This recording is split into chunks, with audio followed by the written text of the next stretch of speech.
Soyez implacables. Nous devons être conscients, prudents, attentifs, cependant confiants et courageux.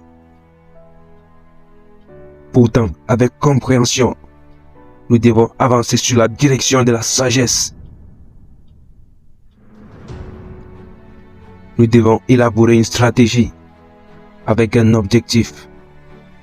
En tête, notre but, notre focalisation. Notre cible doit être l'excellence.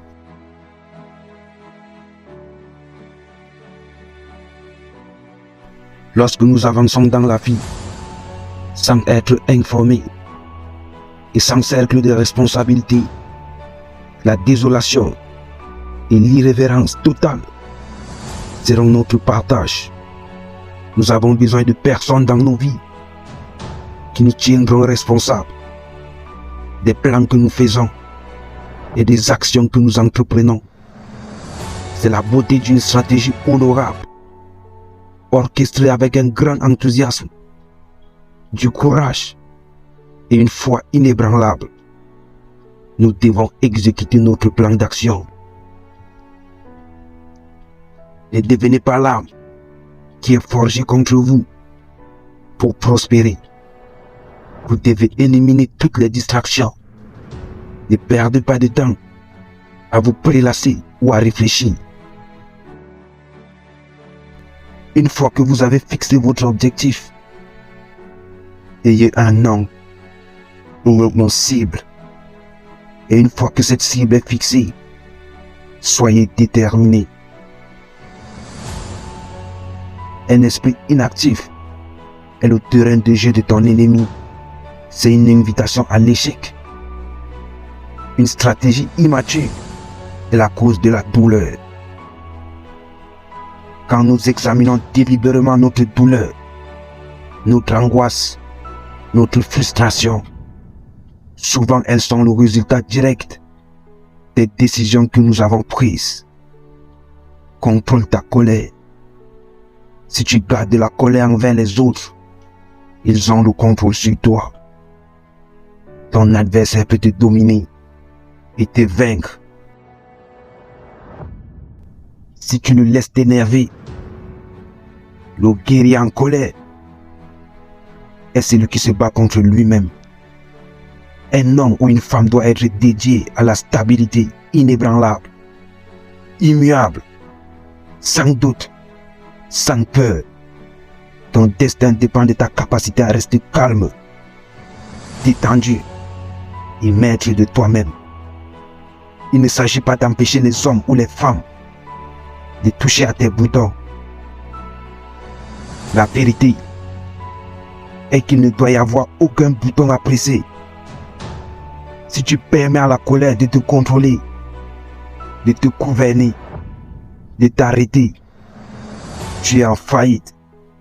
Reprends le volant. Prends le contrôle de tes émotions. Engagez-vous. Soyez pleinement persuadés en faveur de la paix. Car sans cela, vous ne pourrez jamais accomplir votre but. Avec tout ce que vous pensez et chaque mot que vous prononcez, chaque geste que vous faites, que la paix et l'harmonie soient votre lot. Le guerrier en colère est en guerre avec lui-même. Ne dépendez sous aucune circonstance d'un sentiment partiel. Pensez légèrement de vous-même et profondément du monde. Ne laissez jamais une séparation vous attrister. Le ressentiment et les plaintes ne sont appropriés ni pour vous-même, ni pour les autres. Ne vous laissez pas guider par les sentiments de luxure ou d'amour. N'ayez de préférence en rien. Ne poursuivez pas le goût de la bonne nourriture.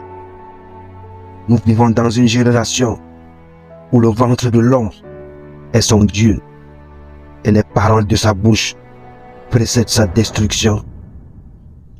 Ne laissez pas votre ventre être votre Dieu. Surveillez les mots que vous prononcez, car vos paroles déterminent votre avenir. Ne criez pas la mort et ne vous écartez jamais du chemin. Je ne m'intéresse pas à vos discours sur mes idées. Je suis davantage intéressé par votre mise en pratique de celle-ci dans votre vie. Si vous ne le faites pas, vous n'êtes essentiellement pas en accord avec votre propre esprit. Vous devez vous débarrasser de l'idée que la conversation changera votre vie.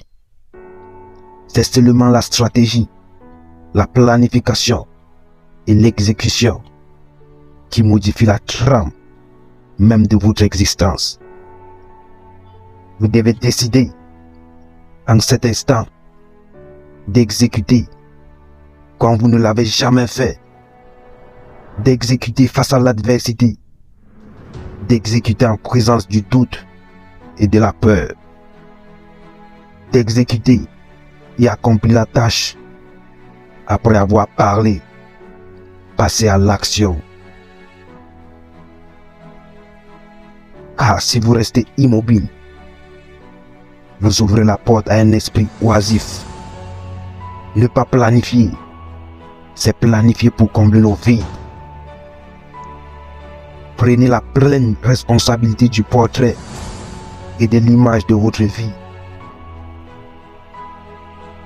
car c'est le résultat direct des décisions que vous avez prises.